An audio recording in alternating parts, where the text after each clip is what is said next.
ਮਨੁੱਖੀ ਸਮਾਜ ਦੇ ਵਿੱਚ ਨਵੀਂ ਚੀਜ਼ ਲਈ ਇੱਕ ਤਰਾਸਦੀ ਹੈ ਕਿ ਹਮੇਸ਼ਾ ਉਸ ਦਾ ਸਵਾਗਤ ਹੈ ਜਿਹੜਾ ਵਿਰੋਧ ਦੇ ਨਾਲ ਹੁੰਦਾ ਹੈ। ਸਮਝ ਆਉਣ ਤੇ ਹੀ ਵਿਰੋਧ ਖਤਮ ਹੁੰਦਾ ਹੈ ਤੇ ਫਿਰ ਉਸ ਦਾ ਲਾਭ ਹੁੰਦਾ ਹੈ। ਤੁਹਾਨੂੰ ਯਾਦ ਹੋਵੇਗਾ ਕਿ ਜਦੋਂ ਭਾਖੜਾ ਡੈਮ ਬਣਿਆ ਤੇ ਭਾਖੜਾ ਨਹਿਰ ਨਿਕਲੀ ਤਾਂ ਕੁਝ ਰਾਜਨੀਤਿਕ ਪਾਰਟੀਆਂ ਨੇ ਇਹ ਗੁੰਮਰਾਹਕੁੰਨ ਪ੍ਰਚਾਰ ਕੀਤਾ ਕਿ ਇਸ ਪਾਣੀ ਦੇ ਵਿੱਚੋਂ ਅਸਲ ਤੱਤ ਕੱਢ ਲਏ ਗਏ ਹਨ, ਪੰਜਾਬ ਨੂੰ ਜਿਹੜਾ ਫੋਕਾ ਪਾਣੀ ਦਿੱਤਾ ਜਾ ਰਿਹਾ ਹੈ। ਪਰੰਤੂ ਸਮਾਂ ਪੈਣ ਤੇ ਸਾਨੂੰ ਸਭ ਨੂੰ ਪਤਾ ਲੱਗਿਆ ਕਿ ਉਸ ਭਾਖੜਾ ਨਹਿਰ ਦਾ ਪੰਜਾਬ ਨੂੰ ਕਿੱਡਾ ਵੱਡਾ ਲਾਭ ਹੋਇਆ। ਅੱਜ ਅਸੀਂ ਦੇਖਦੇ ਹਾਂ ਕਿ ਨਵੀਂ ਖੇਤੀ ਪਾਲਿਸੀ ਆਈ, ਸਰਕਾਰ ਖੇਤੀ ਨੂੰ ਪ੍ਰਫੁੱਲਤ ਕਰਨ ਦੇ ਲਈ ਕਈ ਉਪਰਾਲੇ ਕਰ ਰਹੀ ਹੈ। ਕਹਿੰਦੇ ਹਨ ਕਿ ਨਵੀਨਤਾ ਇੱਕ ਚੰਗੀ ਚੀਜ਼ ਹੈ, ਪਰੰਤੂ ਉਸ ਦੇ ਲਈ ਸਟਰੋਂਗ ਪੋਲੀਟੀਕਲ ਵਿਲ ਦਾ ਹੋਣਾ ਅਤੇ ਇੱਕ ਚੰਗੇ ਇਨਫਰਾਸਟ੍ਰਕਚਰ ਦਾ ਹੋਣਾ ਬਹੁਤ ਹੀ ਜ਼ਰੂਰੀ ਹੈ। ਅੱਜ ਅਸੀਂ ਦੇਖਣਾ ਹੈ ਕਿ ਸਰਕਾਰ ਵੱਲੋਂ ਖੇਤੀਬਾੜੀ ਨੂੰ ਪ੍ਰਫੁੱਲਤ ਕਰਨ ਲਈ, ਖਾਸ ਕਰਕੇ ਨਾਲ ਕਿਸਾਨ ਨੂੰ ਪ੍ਰਫੁੱਲਤ ਕਰਨ ਲਈ ਕੀ ਯੋਗ ਉਪਰਾਲੇ ਕੀਤੇ ਜਾ ਰਹੇ ਹਨ। ਅੱਜ ਅਸੀਂ ਚਰਚਾ ਕਰਾਂਗੇ new agriculture and rural development policy framework of Punjab ਤੇ ਪੰਜਾਬ ਨੂੰ ਦੀ ਖੇਤੀਬਾੜੀ ਨੂੰ ਪ੍ਰਫੁੱਲਤ ਕਰਨ ਲਈ ਸਾਡੇ ਖੇਤੀਬਾੜੀ ਮਾਹਿਰਾਂ ਤੇ ਸਰਕਾਰ ਦੇ ਕੋਲ ਕੀ ਵਿਚਾਰ ਨੇ, ਉਹਨਾਂ ਤੇ ਮੁੱਦਿਆਂ ਤੇ ਅਸੀਂ ਅੱਜ ਚਰਚਾ ਕਰਾਂਗੇ। ਮੇਰੇ ਨਾਲ ਨੇ ਅੱਜ ਖੇਤੀਬਾੜੀ ਮਾਹਰ ਡਾਕਟਰ ਅਮਰਜੀਤ ਸਿੰਘ ਗਰੇਵਾਲ ਅਤੇ ਨਾਲ ਹੀ ਨੇ ਮੇਰੇ ਨਾਲ ਸਰਦਾਰ ਜਸਵੰਤ ਜਫਰ ਤੇ ਉਹਨਾਂ ਦੇ ਨਾਲ ਨੇ ਸਰਦਾਰ ਪਰਮਜੀਤ ਸਿੰਘ ਕੈਂਥ। ਕੈਂਥ ਸਾਹਿਬ, ਗਰੇਵਾਲ ਸਾਹਿਬ, ਜਫਰ ਸਾਹਿਬ, ਮੈਂ ਤੁਹਾਡਾ ਸਾਰਿਆਂ ਦਾ ਬਹੁਤ-ਬਹੁਤ ਸਵਾਗਤ ਕਰਦਾ ਹਾਂ। ਜੀ ਸ਼ੁਕਰੀਆ ਜੀ, ਮਿਹਰਬਾਨੀ। ਗਰੇਵਾਲ ਸਾਹਿਬ, ਮੈਂ ਜਿਸ ਤਰ੍ਹਾਂ ਦੇਖਿਆ ਕਿ ਅਸੀਂ ਜੇ ਪਿੱਛੇ ਝਾਤ ਮਾਰ ਕੇ ਦੇਖੀਏ ਤਾਂ 1971-72 ਦੇ ਵਿੱਚ ਤੋਂ ਲੈ ਕੇ 1985-86 ਦੇ ਵਿੱਚ ਜਿਹੜੀ ਹੈ ਖੇਤੀਬਾੜੀ ਦੀ ਜਿਹੜੀ ਹੈ ਗਰੋਥ ਬਹੁਤ ਜ਼ਿਆਦਾ ਸੀ। ਪਰੰਤੂ ਉਸ ਤੋਂ ਅੱਗੇ ਆ ਕੇ ਅਸੀਂ ਜੇ ਦੇਖੀਏ 15 ਸਾਲ ਤੋਂ ਜਿਹੜੀ ਗਰੋਥ ਹੈ ਉਹ 5.7 ਤੋਂ ਘਟ ਕੇ 1.6 ਤੱਕ ਰਹਿ ਗਈ। ਇਹ ਸਭ ਤੋਂ ਪਹਿਲਾਂ ਪੁੱਛਣਾ ਕਿ ਖੇਤੀਬਾੜੀ ਹੈ ਜਿਹੜਾ ਇਹ ਇੱਕ ਲਾਹੇਵੰਦ ਧੰਦਾ ਕਿਉਂ ਨਹੀਂ ਰਿਹਾ? ਅੱਜ ਅਸੀਂ ਦੇਖਦੇ ਹਾਂ ਕਿ ਕਿਸਾਨ ਦਾ ਖਰਚ ਬਹੁਤ ਜ਼ਿਆਦਾ ਹੋ ਰਿਹਾ ਹੈ, ਪਰੰਤੂ ਆਮਦਨ ਨਹੀਂ ਉਸਦੀ ਵਧੀ। ਕੋੜੀ ਸਾਹਿਬ, ਸਭ ਤੋਂ ਪਹਿਲਾਂ ਤਾਂ ਤੁਹਾਡਾ ਧੰਨਵਾਦ ਕਿ ਤੁਸੀਂ ਮਤਲਬ ਇਸ ਵਿਸ਼ੇ ਦੇ ਉੱਤੇ ਗੱਲ ਕਰਨ ਲਈ ਸਾਨੂੰ ਆਮੰਤਰਿਤ ਕੀਤਾ। ਤੇ ਪਹਿਲੀ ਗੱਲ ਤਾਂ ਮੈਂ ਕਲੀਅਰ ਕਰਨਾ ਚਾਹੁੰਦਾ ਕਿ ਜਿਹੜੀ new agriculture and rural development policy framework for Punjab, ਜਿਹੜੀ ਮਤਲਬ ਜਿਹਦੇ ਤੇ ਆਪਾਂ ਗੱਲ ਕਰਨ ਲੱਗੇ ਹਾਂ, ਇਹ ਪੰਜਾਬ ਗਵਰਨਮੈਂਟ ਦੀ ਜਾਂ ਕੇਂਦਰ ਸਰਕਾਰ ਦੀ ਕਿਸੇ ਦੀ ਪਾਲਿਸੀ ਨਹੀਂ ਹੈ। ਇਹ ਅਸੀਂ ਇੱਕ ਫਰੇਮਵਰਕ ਤਿਆਰ ਕੀਤਾ ਜਿਹਦੇ ਰਾਹੀਂ ਅਸੀਂ ਚਾਹੁੰਦੇ ਹਾਂ ਕਿ ਸਰਕਾਰ ਇਸ ਨੂੰ ਅਪਣਾਏ ਜਾਂ ਰਿਹਾ ਕਿ ਇਹ ਕਾਫੀ ਜ਼ਿਆਦਾ ਕਿਸਾਨਾਂ ਦਾ ਤੇ ਪੰਜਾਬ ਦਾ ਭਲਾ ਕਰ ਸਕਦੀ ਹੈ। ਤੇ ਇਹਦੇ ਵਿੱਚ ਮੇਰੇ ਨਾਲ ਜ਼ਫਰ ਸਾਹਿਬ ਨੇ, ਉਹ ਵੀ ਇੱਥੇ ਮਤਲਬ ਹਾਜ਼ਰ ਨੇ। ਆਪਾਂ ਇਸ ਬਾਰੇ ਗੱਲਬਾਤ ਕਰਾਂਗੇ। ਇਸ ਲਈ ਤੁਹਾਡਾ ਧੰਨਵਾਦ ਕਿ ਤੁਸੀਂ ਇਸ ਗੱਲ ਲਈ ਸਾਨੂੰ ਮਤਲਬ ਮੌਕਾ ਦਿੱਤਾ। ਦੂਸਰੀ ਜਿਹੜਾ ਸਵਾਲ ਕੀਤਾ ਕਿ 1971-72 ਦੇ ਵਿੱਚ ਜਿਹੜੀ ਗਰੋਥ ਰੇਟ ਐਗਰੀਕਲਚਰ ਦਾ 5.7 ਸੀ, ਉਹ 2005-06 ਤੋਂ 14-15 ਤੱਕ ਘਟ ਕੇ 1.61 ਰਹਿ ਗਿਆ। ਇਹ ਜਿਹੜੀ ਸਟੈਗਨੇਸ਼ਨ ਆ ਐਗਰੀਕਲਚਰ ਦੇ ਵਿੱਚ, ਇਹ ਕਿਉਂ ਆਈ ਆ? ਦੇਖੋ, ਆਪਾਂ ਜੇ ਦੇਖੀਏ ਕਿ ਜਿਹੜੀ ਕ੍ਰੌਪ ਇੰਟੈਂਸਿਟੀ ਆ ਉਹ 200 ਤੋਂ ਉੱਪਰ ਜਾ ਚੁੱਕੀ ਹੈ। ਆਪਾਂ ਕ੍ਰੌਪਿੰਗ ਇੰਟੈਂਸਿਟੀ ਨਹੀਂ ਵਧਾ ਸਕਦੇ। ਜਿੰਨੀ ਜ਼ਮੀਨ ਮਤਲਬ ਪੰਜਾਬ ਦੇ ਵਿੱਚ ਉਪਲਬਧ ਹੈਗੀ ਆ, ਉਹਦੇ ਵਿੱਚ ਕੋਈ ਜ਼ਮੀਨ ਨਹੀਂ ਐਡ ਕੀਤੀ ਜਾ ਸਕਦੀ। ਤੇ ਜਿਹੜੀ ਆਪਾਂ ਮੋਨੋਕਲਚਰ ਦੇ ਵਿੱਚ ਪਏ ਹੋਏ ਆ, ਉਹਨਾਂ ਦੇ ਵਿੱਚ ਜਿਹੜੀ ਪ੍ਰੋਡਕਟਿਵਿਟੀ ਆ ਕ੍ਰੌਪਸ ਦੀ, ਉਹ ਹੋਰ ਨਹੀਂ ਵਧਾਈ ਜਾ ਸਕਦੀ। ਆਪਾਂ ਜ਼ਿਆਦਾ ਖਾਦਾਂ ਦਾ ਇਸਤੇਮਾਲ ਇਸ ਤੋਂ ਵੱਧ ਨਹੀਂ ਕਰ ਸਕਦੇ, ਐਗਰੋ ਕੈਮੀਕਲਸ ਦਾ ਨਹੀਂ ਕਰ ਸਕਦੇ, ਪਾਣੀ ਦਾ ਨਹੀਂ ਕਰ ਸਕਦੇ। ਸੋ ਮਤਲਬ ਸਿਚੁਏਸ਼ਨ ਇਹ ਆ ਕਿ ਹਰ ਪਾਸਿਓਂ ਅਜਿਹੀ ਇੱਕ ਸਥਿਤੀ ਪੈਦਾ ਹੋ ਚੁੱਕੀ ਆ ਜਿੱਥੇ ਨਾ ਤਾਂ ਅਸੀਂ ਸਕੇਲਿੰਗ ਕਰ ਸਕਦੇ ਹਾਂ ਐਗਰੀਕਲਚਰ ਦੀ, ਤੇ ਨਾ ਹੀ ਇਹਦੀ ਰੇਂਜ ਵਧਾ ਰਹੇ ਹਾਂ, ਤੇ ਨਾ ਹੀ ਇਹਦੇ ਵਿੱਚੋਂ ਕੋਈ ਨਵੀਆਂ ਲਰਨਿੰਗਸ ਲੈ ਰਹੇ ਹਾਂ, ਕੋਈ ਨਵੀਆਂ ਸਿੱਖਿਆਵਾਂ ਲੈ ਰਹੇ ਹਾਂ।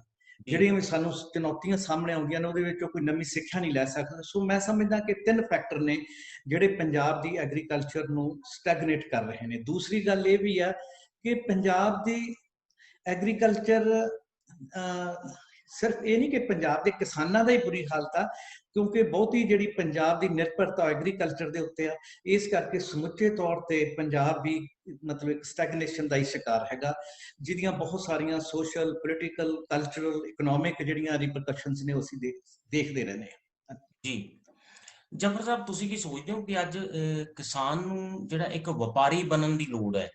ਕਿਸਾਨ ਨੂੰ ਉਸ ਤਰੀਕੇ ਦੇ ਨਾਲ ਸੋਚਣਾ ਚਾਹੀਦਾ ਹੈ ਤਾਂ ਕਿ ਉਹ ਆਪਣੀ ਆਮਦਨ ਵਧਾ ਸਕੇ?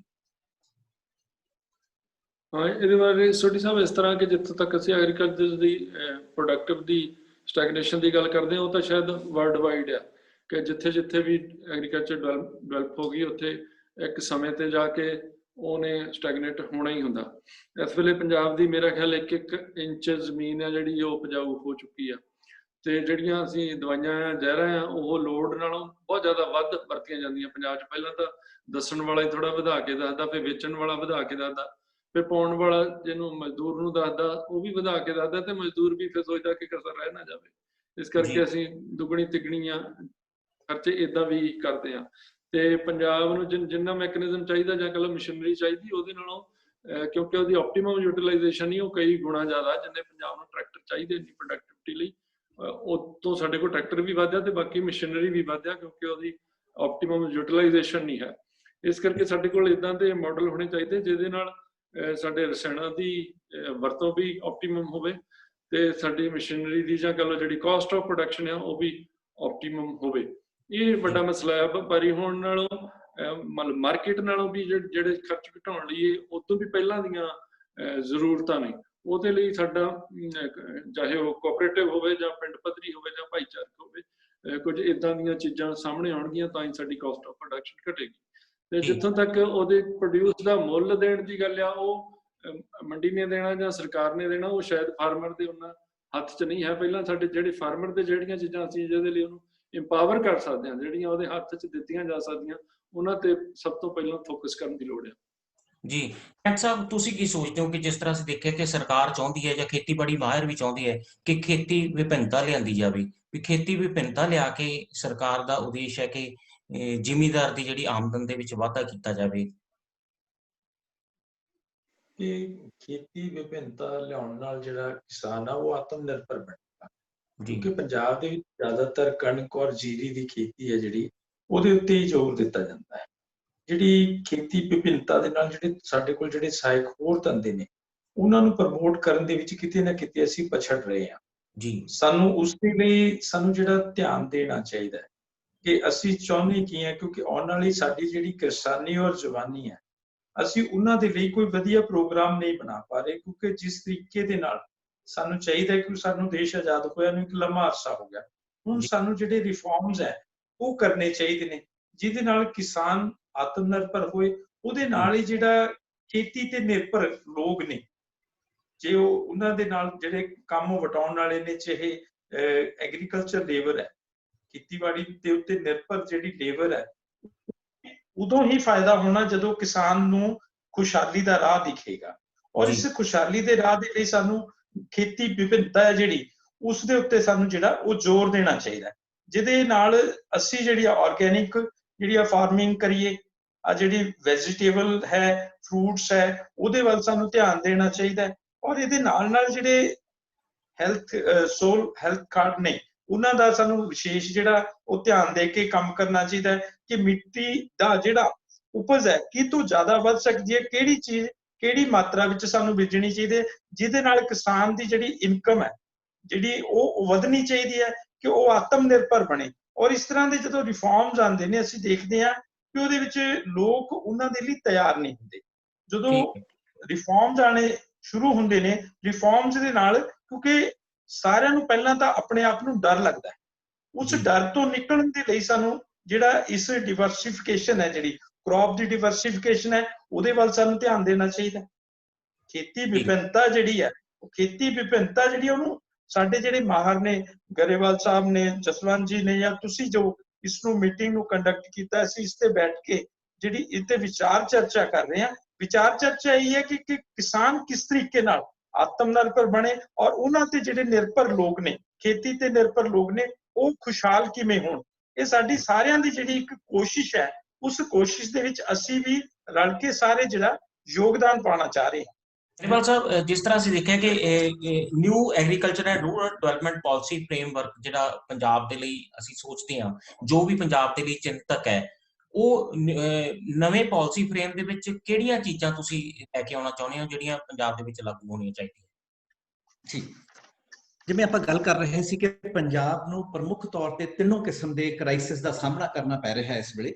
ਸਭ ਤੋਂ ਇੰਪੋਰਟੈਂਟ ਹੈਗਾ ਇਕਨੋਮਿਕ ਕ੍ਰਾਈਸਿਸ, ਦੂਸਰਾ ਹੈਗਾ ਇਕੋਲੋਜੀਕਲ ਕ੍ਰਾਈਸਿਸ, ਤੀਸਰਾ ਹੈਗਾ ਸੋਸ਼ਲ ਕ੍ਰਾਈਸਿਸ। ਸੋ ਇਹ ਪੰਜਾਬ ਨੂੰ ਇੱਕ ਐਸੇ ਮਾਡਲ ਦੀ ਜ਼ਰੂਰਤ ਆ ਜਿਹੜਾ ਇਕੋਲੋਜੀਕਲੀ, ਸੋਸ਼ਲੀ ਤੇ ਇਕਨੋਮਿਕਲੀ ਸਸਟੇਨੇਬਲ ਹੋਵੇ। ਅਸੀਂ ਉਸੇ ਮਾਡਲ ਦੀ ਤਲਾਸ਼ ਦੇ ਵਿੱਚ ਇਹ ਜਿਹੜਾ ਡਾਕੂਮੈਂਟ ਆ ਇਹ ਤਿਆਰ ਕੀਤਾ। ਇਹਦੇ ਵਿੱਚ ਜਿਵੇਂ ਆਪਾਂ ਗੱਲ ਕਰ ਰਹੇ ਸੀ ਕਿ ਸਭ ਤੋਂ ਇੰਪੋਰਟੈਂਟ ਹੈਗੀ ਡਾਈਵਰਸਿਫਿਕੇਸ਼ਨ। ਪੰਜਾਬ ਦੇ ਵਿੱਚ ਬਹੁਤ ਦੇਰ ਤੋਂ ਡਾਈਵਰਸਿਫਿਕੇਸ਼ਨ ਦੀ ਗੱਲਬਾਤ ਚੱਲ ਰਹੀ ਆ। ਜਦੋਂ ਕੈਪਟਨ ਅਮਰਿੰਦਰ ਸਿੰਘ ਜਿਹੜੇ ਇਸ ਵੇਲੇ ਚੀਫ ਮਿਨਿਸਟਰ ਨੇ, ਉਹ ਐਗਰੀਕਲਚਰ ਮਿਨਿਸਟਰ ਹੁੰਦੇ ਸੀ, ਉਹਨਾਂ ਨੇ ਡਾਕਟਰ ਜੋਹਲ ਦੀ ਇੱਕ ਕਮੇਟੀ ਬਣਾਈ ਸੀ ਜਿਹਨੇ ਡਾਈਵਰਸਿਫਿਕੇਸ਼ਨ ਦੇ ਉੱਤੇ ਰਿਪੋਰਟ ਦਿੱਤੀ ਸੀ ਕਿ ਜਿਹੜਾ ਝੋਨਾ ਉਹ ਪੰਜਾਬ ਨੂੰ ਖਾ ਜਾਏਗਾ। ਤੇ ਉਸ ਵੇਲੇ ਤਾਂ ਝੋਨੇ ਦੇ ਅੰਡਰ ਬਹੁਤ ਘੱਟ ਕਾਸ਼ਤ ਹੁੰਦੀ ਸੀ, ਪਰ ਹੁਣ ਤੇ ਬਹੁਤ ਜ਼ਿਆਦਾ ਵੱਧ ਚੁੱਕੀ ਆ। ਔਰ ਅਸੀਂ ਇਹਦਾ ਨਤੀਜਾ ਵੀ ਦੇਖ ਰਹੇ ਹਾਂ ਕਿ ਪੰਜਾਬ ਝੋਨੇ ਨੇ ਤਬਾਹ ਕਰ ਦਿੱਤਾ, ਪੰਜਾਬ ਦੇ ਪਾਣੀ ਤਬਾਹ ਕਰ ਦਿੱਤੇ, ਪੰਜਾਬ ਦਾ ਸਾਰਾ ਵਾਤਾਵਰਣ ਤਬਾਹ ਕਰ ਦਿੱਤਾ ਔਰ ਪੰਜਾਬ ਦਾ ਵੈਲਿਊ ਸਿਸਟਮ ਵੀ ਤਬਾਹ ਕਰ ਦਿੱਤਾ। ਸੋ ਸਭ ਤੋਂ ਇੰਪੋਰਟੈਂਟ ਗੱਲ ਇਹ ਆ ਕਿ ਨਵੀਆਂ ਫਸਲਾਂ ਜਾਂ ਨਵੀਆਂ ਮਤਲਬ ਕੁਝ ਚੀਜ਼ਾਂ ਇੰਟਰੋਡਿਊਸ ਕੀਤੀਆਂ ਜਾਣ ਜਿਹੜੀਆਂ ਪੰਜਾਬ ਦੇ ਭਲੇ ਲਈ ਜਾਂ ਪੰਜਾਬ ਨੂੰ ਝੋਨੇ ਦੇ ਉੱਤੇ ਜਿਹੜੀ ਨਿਰਭਰਤਾ ਉਹਨੂੰ ਘਟਾਉਣ ਲਈ ਹੈਲਪਫੁਲ ਹੋ ਸਕਦੀਆਂ ਨੇ। ਅਸੀਂ ਇੱਕ ਤਿਆਰ ਕੀਤੀ ਆ, ਲਿਸਟ ਤਿਆਰ ਕੀਤੀ ਆ ਜੇ ਮੇਰੇ ਕੋਲ ਹੋਵੇ ਹੈ। ਹਾਂਜੀ, ਤੇ ਇਹ ਪੰਜਾਬ ਐਗਰੀਕਲਚਰ ਯੂਨੀਵਰਸਿਟੀ ਦੇ ਸਾਇੰਟਿਸਟ ਨਾਲ ਵੀ ਇਹ ਡਿਸਕਸ ਹੋਈ ਆ। ਉਹਨਾਂ ਨੇ ਵੀ ਇਸੇ ਦੇ ਉੱਤੇ ਮਤਲਬ ਮੋਹਰ ਲਗਾਈ ਆ ਕਿ ਇਹ ਕੁਝ ਨਿਚ ਏਰੀਆਜ਼ ਨੇ ਪੰਜਾਬ ਦੇ ਵਿੱਚ। ਜਦੋਂ ਅਸੀਂ ਦੇਖਦੇ ਹਾਂ ਕਿ ਪੰਜਾਬ ਦੇ ਵਿੱਚ ਬਹੁਤ ਕਿਸਮ ਦੇ ਅਲੱਗ-ਅਲੱਗ ਕਿਸਮ ਦੇ ਐਗਰੋ ਕਲਾਈਮੈਟਿਕ ਜ਼ੋਨਸ ਨੇ ਜਾਂ ਉਹਨਾਂ ਦੇ ਵੀ ਅੱਗੇ ਸਬ ਜ਼ੋਨਸ ਹੈਗੇ ਨੇ ਜਿਨ੍ਹਾਂ ਦੇ ਵਿੱਚ ਅਲੱਗ-ਅਲੱਗ ਚੀਜ਼ਾਂ ਬਹੁਤ ਹੀ ਖੂਬਸੂਰਤ ਢੰਗ ਨਾਲ ਉਗਾਈਆਂ ਜਾ ਸਕਦੀਆਂ ਨੇ। ਸੋ ਉਹਨਾਂ ਦੇ ਬੇਸਿਸ ਦੇ ਉੱਤੇ ਕੁਝ ਅਸੀਂ ਨਿਚ ਏਰੀਆਜ਼ ਆਇਡੈਂਟੀਫਾਈ ਕੀਤੇ ਨੇ। ਮੈਂ ਉਹਨਾਂ ਦੀ ਲਿਸਟ ਤੁਹਾਡੇ ਨਾਲ ਸਾਂਝੀ ਕਰ ਰਿਹਾ। ਸਭ ਤੋਂ ਪਹਿਲਾਂ ਹੈ ਆਰਗੈਨਿਕ ਫਾਰਮਿੰਗ। ਤੇ ਪੰਜਾਬ ਦੇ ਵਿੱਚ ਆਰਗੈਨਿਕ ਫਾਰਮਿੰਗ ਕਈ ਥਾਂ ਦੇ ਉੱਤੇ ਹੋ ਰਹੀ ਹੈ ਔਰ ਕੀਤੀ ਜਾ ਰਹੀ ਹੈ।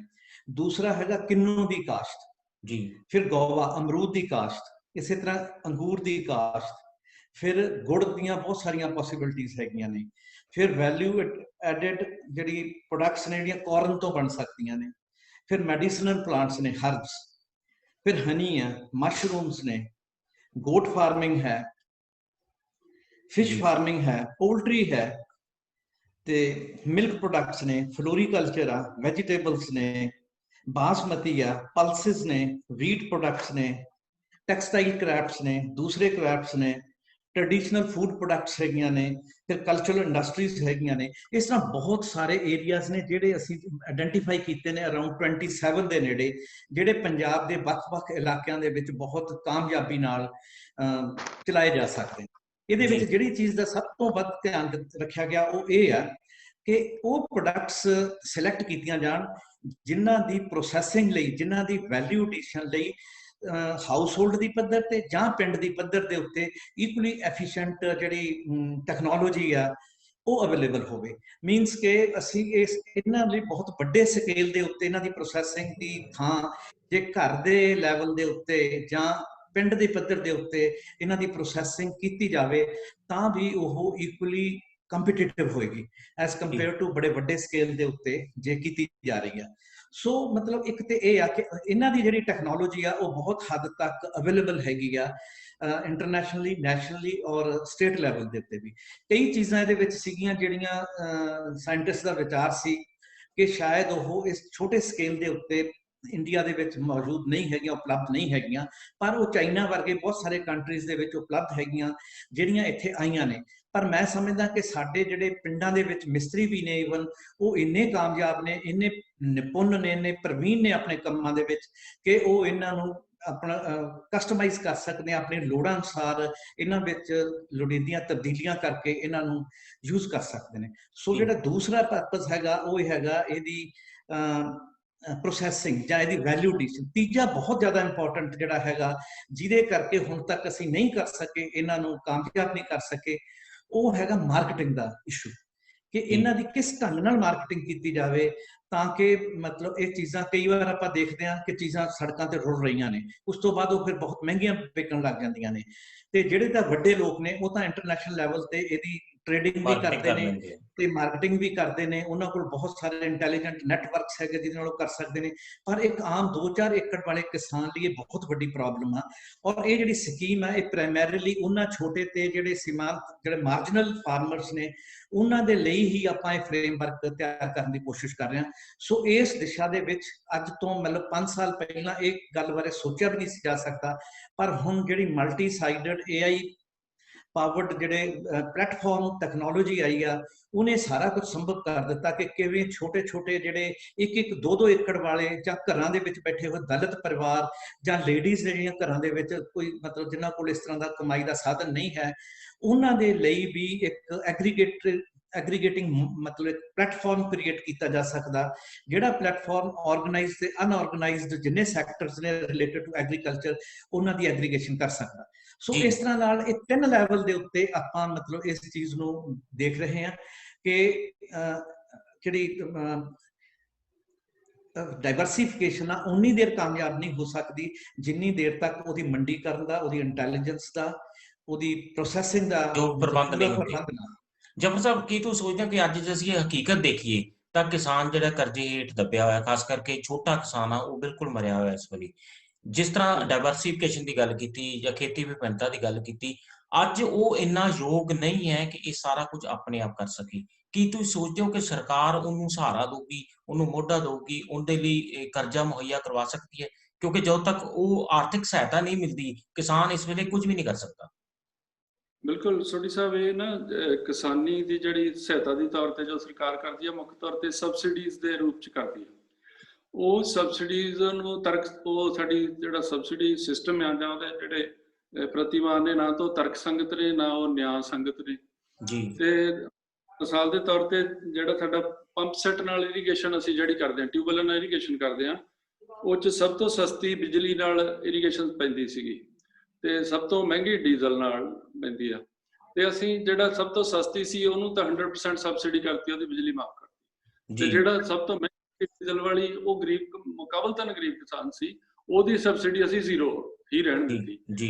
ਇਸੇ ਤਰ੍ਹਾਂ ਜਦੋਂ ਨਵੀਂ ਮਸ਼ੀਨਰੀ ਆਉਂਦੀ ਆ ਜਾਂ ਨਵੀਂ ਮਸ਼ੀਨਰੀ ਪ੍ਰਮੋਟ ਕਰਨੀ ਹੁੰਦੀ ਆ, ਵੱਡੇ ਕਿਸਾਨ ਨੇ ਪਹਿਲਾਂ ਲੈਣੀ ਹੁੰਦੀ ਆ, ਉਹਦੇ ਉੱਤੇ ਤਾਂ ਸਬਸਿਡੀ ਹੁੰਦੀ ਆ, ਛੋਟਾ ਲੈ ਹੀ ਨਹੀਂ ਸਕਦਾ, ਇਸ ਕਰਕੇ ਉਹਦਾ ਸਬਸਿਡੀ ਦਾ ਲਾਭ ਉੱਥੇ ਜਾਂਦਾ ਨਹੀਂ ਜੀ। ਜਾਂ ਦੂਜੇ ਸ਼ਬਦ ਕਹਿ ਲਓ ਕਿ ਸਬਸਿਡੀ ਦਾ ਜਾਂ ਸਰਕਾਰ ਦੀ ਸਹਾਇਤਾ ਜਿੱਥੇ ਪਹੁੰਚਣੀ ਚਾਹੀਦੀ ਆ ਉਦੋਂ ਉਲਟ ਥਾਂ ਤੇ ਪਹੁੰਚ ਜਾਂਦੀ ਆ। ਉਹ ਸਟਰਕਚਰ ਨੂੰ ਠੀਕ ਕਰਨ ਦੀ ਲੋੜ ਆ।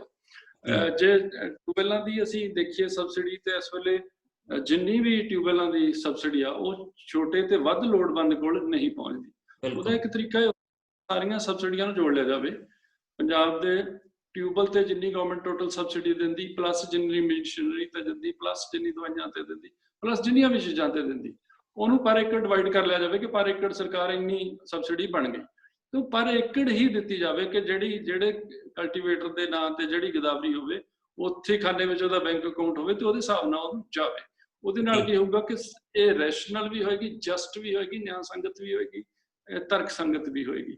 ਉਹਦੇ ਨਾਲ ਸਬਸਿਡੀ ਦਾ ਵਹਾਅ ਆ ਉਹ ਨਿਆਂਪੂਰਵਕ ਹੋਏਗਾ। ਇਹ ਬਹੁਤ ਜ਼ਰੂਰੀ ਆ। ਹੁਣ ਸਬਸਿਡੀ ਦੇ ਅਮਾਉਂਟ ਸਰਕਾਰ ਬਹੁਤ ਦਿੰਦੀ ਤੇ ਉਹ ਤੋਂ ਪਿੱਛੇ ਵੀ ਨਹੀਂ ਹਟ ਸਕਦੀ, ਤੇ ਪਰ ਉਹਦਾ ਲਾਭ ਉੱਥੇ ਹੋ ਨਹੀਂ ਰਿਹਾ ਜਿੱਥੇ ਹੋਣਾ ਚਾਹੀਦਾ ਆ, ਤੇ ਜਿਹਨੂੰ ਨਹੀਂ ਲੋੜ ਕੋਲ ਜਾਂਦੀ ਆ। ਤੇ ਇੱਕ ਤਾਂ ਇਹ ਜ਼ਰੂਰੀ ਆ ਕਰਨਾ। ਦੂਜਾ ਇਹਦੇ ਨਾਲ ਹੈ ਕਿ ਅਸੀਂ ਜਿਹੜੀ ਬਿਜਲੀ ਫ੍ਰੀ ਦਿੰਦੇ ਹਾਂ ਉਹਦੇ ਨਾਲ ਜਿਹੜੇ ਸਾਡੇ ਵਾਟਰ ਰਿਸੋਰਸਿਸ ਆ ਉਹਨਾਂ ਦੀ ਜਿਹੜੀ ਵਰਤੋਂ ਆ ਬਹੁਤ ਅੰਨੀ ਹੋ ਗਈ, ਜਿਹਦੇ ਕਰਕੇ ਸਾਡਾ ਜਿਹੜਾ ਵਾਟਰ ਟੇਬਲ ਆ ਝੋਨੇ ਦੇ ਕਰਕੇ ਬਹੁਤ ਥੱਲੇ ਚਲ ਗਏ। ਜਦੋਂ ਉਹ ਹੋਏਗੀ ਪਰ ਏਕੜ ਤੁਹਾਨੂੰ ਸਬਸਿਡੀ ਮਿਲੇਗੀ ਪਰ ਬਿਜਲੀ ਫ੍ਰੀ ਨਹੀਂ ਮਿਲੇਗੀ, ਤਾਂ ਮੈਂ ਉਹਦੀ ਕੰਜ਼ੰਪਸ਼ਨ ਬੜੀ ਸੰਜਮ ਨਾਲ ਕਰਾਂਗਾ, ਸਰਫੇ ਨਾਲ ਕਰਾਂਗਾ, ਮੇਰਾ ਵਾਟਰ ਟੇਬਲ ਵੀ ਇੰਪਰੂਵ ਹੋਏਗਾ, ਮੇਰੀ ਬਿਜਲੀ ਵੀ ਬਚੇਗੀ। ਬਿਜਲੀ ਬਚੇਗੀ ਤਾਂ ਮੇਰਾ ਥਰਮਲ ਦਾ ਕਾਰਬਨ ਐਮਿਸ਼ਨ ਵੀ ਘਟੇਗਾ ਤੇ ਉਹਦਾ ਇੱਕ এনवायरमेंटਲ ਜਿਹੜਾ ਪੋਜ਼ਿਟਿਵ ਇਫੈਕਟ ਵੀ ਹੋਏਗਾ। ਇਸ ਕਰਕੇ ਸਬਸਿਡੀ ਦੇ ਪੱਧਰ ਤੋਂ ਇਹਨੂੰ ਕਰੈਕਟ ਕਰਨਾ ਸ਼ੁਰੂ ਕੀਤਾ ਜਾਣਾ ਚਾਹੀਦਾ। ਫਿਰ ਅਸੀਂ ਜਦੋਂ ਇਹ ਫੰਡਾਮੈਂਟਲ ਚੀਜ਼ ਠੀਕ ਕਰ ਲਾਂਗੇ, ਫਿਰ ਉਸ ਤੋਂ ਬਾਅਦ ਦੂਜੀਆਂ ਸਹਾਇਤਾ ਤੇ ਦੂਜੀਆਂ ਸਪੋਰਟਾਂ ਵਾਲੇ ਹੀ ਸੋਚ ਸਕਦੇ ਹਾਂ। ਉਦੋਂ ਤੱਕ ਕਰਜ਼ੇ ਦਾ ਸੰਬੰਧ ਆ। ਇਸ ਵੇਲੇ ਕਿਸਾਨ ਡਰਦਾ ਹੈ ਮਲਟੀਨੈਸ਼ਨਲ ਜਾਂ ਵੱਡੀ ਸਰਮਾਏਦਾਰੀ ਤੋਂ ਡਰਦਾ ਹੈ ਕਿ ਉਹ ਸਾਡੇ ਕਾਰੋਬਾਰ ਨੂੰ ਖੜਪ ਜਾਊਗੀ। ਤੇ ਸਰਕਾਰ ਕੋਲ ਤਰਕ ਆ ਕਿ ਕਿਉਂਕਿ ਸਰਕਾਰ ਕੋਲ ਇਨਵੈਸਟਮੈਂਟ ਨਹੀਂ ਹੈ, ਉਹ ਤਾਂ ਇਨਵੈਸਟਰ ਨਹੀਂ ਇਨਵੈਸਟਮੈਂਟ ਕਰਨੀ ਹੈ। ਪਰ ਅਸੀਂ ਦੇਖੀਏ ਤਾਂ ਜਿੰਨਾ ਵੀ ਦੁਨੀਆ ਭਰ ਦਾ ਇਨਵੈਸਟਰ ਹੈ, ਕੋਈ ਵੀ ਜੇਬ ਚੋਂ ਨਹੀਂ ਕਰਦਾ, ਕੋਈ ਵੀ ਘਰੋਂ ਨਹੀਂ ਕਰਦਾ, ਉਹ ਵੀ ਬੈਂਕਾਂ ਤੋਂ ਹੀ ਲੈਂਦਾ। ਇਸ ਕਰਕੇ ਸਰਕਾਰ ਬੈਂਕਾਂ ਦੇ ਮਾਧਿਅਮ ਰਾਹੀਂ ਜਾਂ ਲੋਕਾਂ ਨੂੰ ਇਹਦੇ ਲਈ ਸਸ਼ਕਤ ਕਰ ਸਕਦੇ ਆ ਕਿ ਉਹ ਆਪ ਇਨਵੈਸਟਰ ਬਣਨ, ਬੈਂਕਾਂ ਦੀ ਸਹਾਇਤਾ ਨਾਲ ਇਨਵੈਸਟਰ ਬਣਨ ਤੇ ਆਪੋ ਆਪਣੀਆਂ ਪਾਕਟਾਂ ਵਿੱਚ ਜਿੱਥੇ ਜਿੱਥੇ, ਜਿਵੇਂ ਗਰੇਵਾਲ ਸਾਹਿਬ ਨੇ 15-20 ਲਿਸਟਾਂ ਗਣਾਈਆਂ, ਜਿਵੇਂ ਮਲੇਰਕੋਟਲੇ ਦੇ ਇਲਾਕੇ 'ਚ ਸਬਜ਼ੀ ਹੋ ਸਕਦੀ ਹੈ, ਕਿਸੇ ਕੰਢੀ ਦੇ ਇਲਾਕੇ 'ਚ ਬਾਸਮਤੀ ਹੋ ਸਕਦੀ ਹੈ, ਕਿਤੇ ਕੁਛ ਹੋ ਸਕਦਾ, ਉਹਦੇ ਹਿਸਾਬ ਨਾਲ ਉਹਨਾਂ ਨੂੰ ਇੰਪਾਵਰ ਕੀਤਾ ਜਾਵੇ। ਫਾਈਨੈਂਸ਼ੀਅਲ ਜਿਹੜੀਆਂ ਸਾਡੀਆਂ ਇੰਸਟੀਟਿਊਸ਼ਨਸ ਨੇ ਉਹਨਾਂ ਨੂੰ ਤਕੜਾ ਕੀਤਾ ਜਾਵੇ, ਚਾਹੇ ਉਹ ਕੋਆਪਰੇਟਿਵ ਦੇ ਖੇਤਰ ਦੀਆਂ ਹੋਣ, ਚਾਹੇ ਉਹ ਸਰਕਾਰ ਦੇ ਖੇਤਰ ਦੀਆਂ ਹੋਣ। ਜੀ ਕੈਂਥ ਸਾਹਿਬ, ਜਿਸ ਤਰ੍ਹਾਂ ਇਹਨਾਂ ਨੇ ਗੱਲ ਕੀਤੀ, ਜਫਰ ਸਾਹਿਬ ਨੇ ਕਿ ਸਬਸਿਡੀ ਦੀ ਗੱਲ ਕੀਤੀ, ਇੱਕ ਅਹਿਮ ਮੁੱਦਾ ਹੈ। ਉਹਨਾਂ ਨੇ ਗੱਲ ਕੀਤੀ ਹੈ ਕਿ ਜਿਸ ਨੂੰ ਲਾਭ ਸਬਸਿਡੀ ਦਾ ਪਹੁੰਚਣਾ ਚਾਹੀਦਾ ਉਸ ਤੱਕ ਲਾਭ ਨਹੀਂ ਜਾ ਰਿਹਾ। ਈਵਨ ਕਿ ਜਿਹੜਾ ਸਬਸਿਡੀ ਦਾ ਲਾਭ ਹੈ, ਜਿਹੜੇ ਧਨਾੜ ਕਿਸਾਨ ਹੈ, ਜਿਹਨੂੰ ਕਹਿੰਦੇ ਵੱਡੇ ਕਿਸਾਨ ਹੈ, ਉਹ ਲੈ ਰਹੇ ਹੈ। ਤੁਸੀਂ ਕੀ ਸੋਚਦੇ ਹੋ, ਇਸ ਪਾਲਿਸੀ ਨੂੰ ਵੀ ਇਹਦੇ 'ਚ ਵੀ ਸੁਧਾਰ ਲਿਆਉਣਾ ਚਾਹੀਦਾ? ਕਿਉਂਕਿ ਜਿੱਦਾਂ ਜਸਵੰਤ ਜੀ ਨੇ ਆਪਣੀ ਗੱਲ ਨੂੰ ਰੱਖਿਆ, ਗਰੇਵਾਲ ਸਾਹਿਬ ਜੀ ਨੇ ਰੱਖਿਆ, ਕਿਉਂਕਿ ਹਮੇਸ਼ਾ ਜਿਹੜੇ ਰਿਫਾਰਮਸ ਦਾ ਹੋਣੇ ਰਹਿਣੇ ਚਾਹੀਦੇ, ਟਾਈਮ ਟੂ ਟਾਈਮ ਸਬਸਿਡਾਈਜ਼ ਜਿੰਨੇ ਵੀ ਆਈਟਮਸ ਨੇ ਉਹਨਾਂ ਦੇ ਉੱਤੇ ਦਿੱਤੀ ਜਾ ਰਹੀ ਹੈ, ਲੇਕਿਨ ਜਿਹੜਾ ਮਾਰਜਨਲ ਹੈ ਜਾਂ ਸਮਾਲ ਫਾਰਮਰ ਹੈ ਉਹਦੇ ਤੱਕ ਜਿਹੜੀ ਸਬਸਿਡੀ ਹੈ ਉਹਦਾ ਬਹੁਤਾ ਫਾਇਦਾ ਨਹੀਂ ਹੋ ਪਾ ਰਿਹਾ। ਜਿਹਦੇ ਕੋਲ 2 ਏਕੜ ਹੈ, 5 ਏਕੜ ਹੈ, 7 ਏਕੜ ਹੈ, ਉਹਨਾਂ ਕੋਲ ਐਸੇ ਵੀ ਪਿੰਡ ਨੇ, ਪਿੰਡਾਂ ਦੇ ਵਿੱਚ ਕਿਸਾਨ ਨੇ, ਗਰੀਬ ਨੇ, ਜਿਨ੍ਹਾਂ ਦੇ ਕੋਲ ਅੱਜ ਤੱਕ ਬੰਬੀ ਦਾ ਕਨੈਕਸ਼ਨ ਹੀ ਵੀ ਨਹੀਂ ਹੈ, ਲੇਕਿਨ ਉਹਨਾਂ ਨੂੰ ਦੂਸਰਿਆਂ ਤੇ ਨਿਰਭਰ ਹੋਣਾ ਪੈਂਦਾ। ਉਹਨਾਂ ਦੇ ਲਈ ਜਿੰਨੀਆਂ ਵੀ ਸਰਕਾਰਾਂ ਬਣਦੀਆਂ ਨੇ, ਕਿਉਂਕਿ ਉਹ ਉਹਨਾਂ ਨੂੰ ਵਧੀਆ ਉਹਨਾਂ ਤੱਕ ਅਪਰੋਚ ਨਹੀਂ ਕਰਦੀਆਂ, ਕਿਉਂਕਿ ਜਿਹੜੇ ਧਨਾਟ ਲੋਕ ਨੇ, ਤਕੜੇ ਲੋਕ ਨੇ, ਅਪਰੋਚੇਬਲ ਬੰਦੇ ਨੇ, ਉਹਨਾਂ ਬੈਨੀਫਿਟ ਲੈ ਜਾਂਦੇ ਨੇ। ਲੇਕਿਨ ਉਹਦੇ ਨਾਲ ਜਿਹੜੇ ਇਹ ਵਰਗ ਦੇ ਲੋਕ ਨੇ, ਗਰੀਬ ਵਰਗ ਹੈ, ਜਿਹੜਾ ਕਿਸਾਨ ਗਰੀਬ ਹੈ, ਕਿ ਬਹੁਤੀ ਜਿਹੜੀ ਉਹ ਕਿਸਾਨ ਨੇ ਜਿਹੜੇ ਪਿਛਲੇ ਸਮੇਂ ਦੌਰਾਨ ਉਹਨਾਂ ਨੇ ਜਿਹੜਾ ਥੋੜਾ ਬਹੁਤਾ ਕਰਜ਼ਾ ਲਿਆ, ਲੇਕਿਨ ਉਹ ਮਨੀ ਲੈਂਡਰ ਨੇ ਇਸ ਤਰੀਕੇ ਨਾਲ ਤੰਗ ਪਰੇਸ਼ਾਨ ਕੀਤੀ ਕਿ ਲੋਕਾਂ ਨੂੰ ਉਹ ਤੋਂ ਸੁਸਾਈਡ ਕਰਨਾ ਪਿਆ।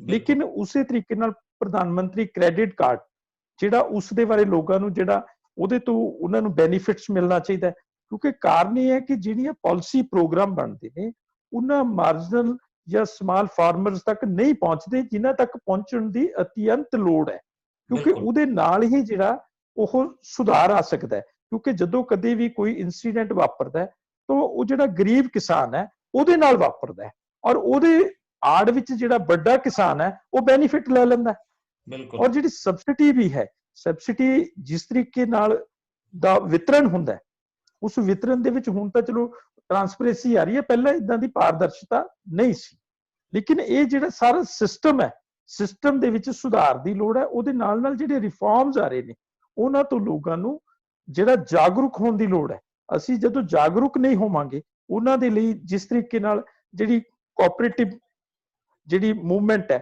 ਉਹ ਚਲਾਣੀ, ਸਹਿਕਾਰਤਾ ਜਿਹੜੀ ਲਹਿਰ ਹੈ, ਜਿਹੜੀ ਕੋਆਪਰੇਟਿਵ ਸੁਸਾਇਟੀਆਂ ਬਣਾ ਕੇ ਉਹਨਾਂ ਨੂੰ ਆਲਰੇਡੀ ਪਿੰਡਾਂ ਦੇ ਵਿੱਚ ਉਸ ਤਰ੍ਹਾਂ ਦਾ ਇਨਫਰਾਸਟ੍ਰਕਚਰ ਬਣਿਆ ਹੋਇਆ, ਜਿਹੜਾ ਉਹ ਢਾਂਚਾ ਬਣਿਆ, ਉਸ ਢਾਂਚੇ ਨੂੰ ਥੋੜੇ ਉਹਦੇ ਵਿੱਚ ਰਿਫਾਰਮਸ ਲਿਆ ਕੇ ਜਿਹੜੇ ਮਾਰਜਨਲ ਕਿਸਾਨ ਹੈ, ਉਹਨਾਂ ਨੂੰ, ਛੋਟੇ ਕਿਸਾਨ ਨੇ, ਉਹਨਾਂ ਨੂੰ ਉਹਦੇ ਨਾਲ ਜੋੜ ਕੇ ਉਹਨਾਂ ਨੂੰ ਬੈਨੀਫਿਟ ਮਿਲਣਾ ਚਾਹੀਦਾ ਹੈ, ਤਾਂ ਜੋ ਉਹਨਾਂ ਦੇ ਵਿੱਚ ਜਿਹੜੀ ਗੁਰਬਤ ਹੈ ਉਹਦੇ ਵਿੱਚੋਂ ਨਿਕਲ ਸਕਣ। ਕਿਉਂਕਿ 5-5, 10-10 ਜਿਹੜਾ ਉਹਨਾਂ ਵਿਅਕਤੀਆਂ ਦਾ ਗਰੁੱਪ ਬਣਾ ਕੇ, ਜਿਹੜਾ ਉਹਨਾਂ ਦੀ ਸੁਸਾਇਟੀਆਂ ਬਣਾ ਕੇ, ਉਹਨਾਂ ਨੂੰ ਜਿਹੜੀ ਹੈ ਸਰਕਾਰ ਹੈ ਜਿਹੜੀ ਉਹ ਸਪੋਰਟ ਕਰੇ, ਜਿਹਦੇ ਨਾਲ ਉਹ ਜਿਸ ਤਰ੍ਹਾਂ ਦੀ ਡਿਵਰਸਿਫਿਕੇਸ਼ਨ ਦੀ ਅਸੀਂ ਗੱਲ ਕਰ ਰਹੇ ਹਾਂ, ਉਸ ਦੇ ਨਾਲ ਉਹਨਾਂ ਨੂੰ ਉਸ ਤਰ੍ਹਾਂ ਦੇ ਲਈ ਪ੍ਰੇਰਿਤ ਕੀਤਾ ਜਾਏ।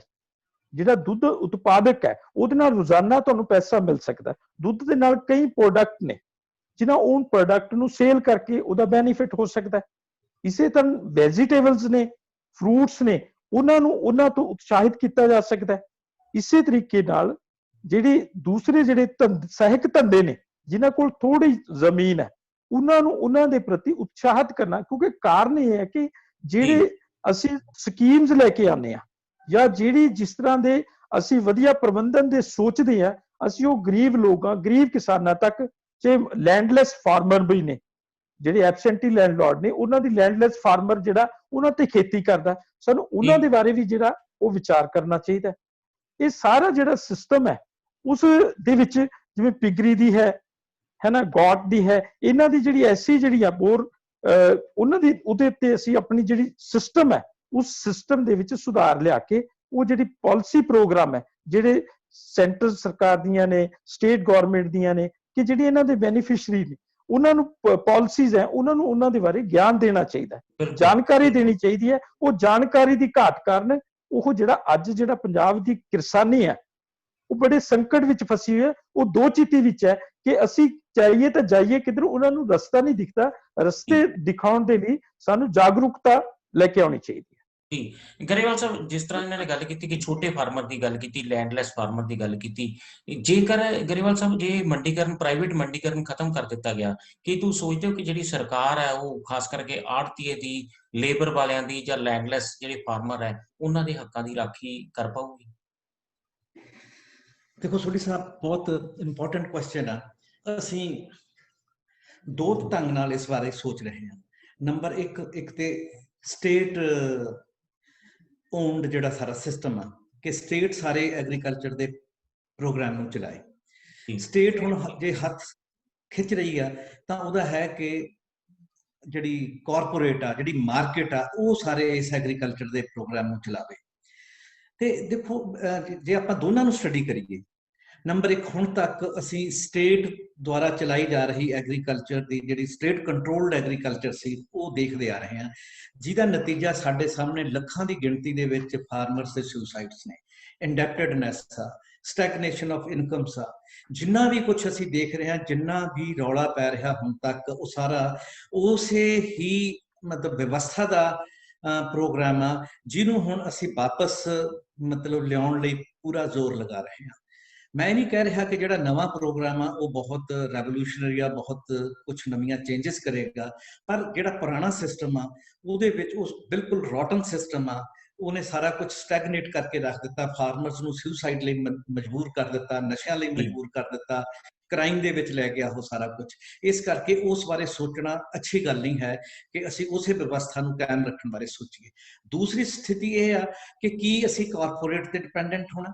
ਦੇਖੋ ਕਾਰਪੋਰੇਟ ਦੇ ਉੱਤੇ ਡਿਪੈਂਡੈਂਟ, ਕਾਰਪੋਰੇਟ ਦਾ ਜੇ ਅਸੀਂ ਕਰੈਕਟਰ ਦੇਖੀਏ ਜਿਹੜਾ 1991 ਤੋਂ ਬਾਅਦ ਬੜੇ ਵੱਡੇ ਸਕੇਲ ਦੇ ਉੱਤੇ ਇੰਟਰੋਡਿਊਸ ਹੋਇਆ, ਤੇ ਉਹਦੇ ਵਿੱਚ ਬਾਕੀ ਸਾਰੇ ਏਰੀਆਜ਼ 'ਚ ਹੋ ਗਿਆ ਸੀ, ਐਗਰੀਕਲਚਰ ਦੇ ਵਿੱਚ ਨਹੀਂ ਸੀ ਹੋਇਆ ਇੰਟਰੋਡਿਊਸ ਇਹ ਜਿਹੜਾ ਨਿਊ ਲਿਬਰਲ ਪਾਲਿਸੀਜ਼ ਨੇ, ਕਿਉਂਕਿ ਸਰਕਾਰ ਨੂੰ ਆਪਣਾ ਮਤਲਬ ਜਿਹੜਾ ਪਬਲਿਕ ਡਿਸਟ੍ਰੀਬਿਊਸ਼ਨ ਸਿਸਟਮ ਚਲਾਉਣ ਲਈ ਮਤਲਬ ਫੂਡ ਦੀ ਜ਼ਰੂਰਤ ਸੀਗੀ, ਜਿਹਦੇ ਕਰਕੇ ਇਹਨੂੰ ਮਤਲਬ ਉਹਦੇ ਕੰਟਰੋਲ 'ਚ ਰੱਖਿਆ ਗਿਆ।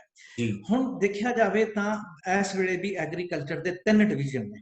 ਨੰਬਰ 1 ਜਿਹੜਾ ਇਨਪੁਟਸ ਦਾ ਸਾਰਾ ਕੰਮਕਾਰ ਆ ਉਹ ਸਾਰੇ ਦਾ ਸਾਰਾ ਕਾਰਪੋਰੇਟ ਦੇ ਹੱਥ 'ਚ ਹੀ ਹੈ ਇਸ ਵੇਲੇ।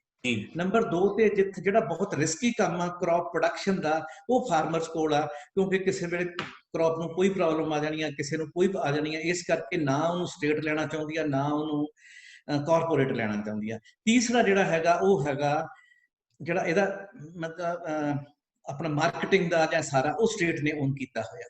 ਸੋ ਇਹ 3 ਸਿਸਟਮ ਦੇ ਵਿੱਚ ਸੀ। ਹੁਣ ਮਤਲਬ ਕਾਫੀ ਹੱਦ ਤੱਕ ਇਹ ਸੋਚਿਆ ਜਾ ਰਿਹਾ, ਨਵੇਂ ਪਾਲਿਸੀਜ਼ ਆਈਆਂ ਨੇ ਕਿ ਸ਼ਾਇਦ ਸਰਕਾਰ ਦੀ ਇਹ ਇੱਛਾ ਹੈਗੀ ਆ ਕਿ ਸਾਰਾ ਕੁਝ ਕੰਮ ਕਾਰਪੋਰੇਟ ਦੇ ਹਵਾਲੇ ਕਰ ਦਿੱਤਾ ਜਾਵੇ। ਜਿੱਥੋਂ ਤੱਕ ਮੇਰਾ ਪਰਸਨਲ ਵਿਊ ਆ, ਜਿੱਥੋਂ ਤੱਕ ਇਸ ਪਾਰਟਿਕੂਲਰ ਪਾਲਿਸੀ ਜਿਹਦਾ ਅਸੀਂ ਨਿਰਮਾਣ ਕਰਨ ਦੀ ਕੋਸ਼ਿਸ਼ ਕਰ ਰਹੇ ਹਾਂ, ਇਹਦੇ ਵਿੱਚ ਮੈਂ ਸਮਝਦਾ ਕਿ ਕਿਸਾਨ ਦਾ ਭਲਾ ਨਾ ਸਰਕਾਰ ਪਾਰਟਿਕੂਲਰਲੀ ਬਿਊਰੋਕ੍ਰੇਸੀ ਕਰ ਸਕਦੀ ਆ, ਤੇ ਨਾ ਹੀ ਜਿਹੜਾ ਕਿਸਾਨ ਦਾ ਭਲਾ ਉਹ ਕਾਰਪੋਰੇਟ ਸੈਕਟਰ ਕਰ ਸਕਦਾ।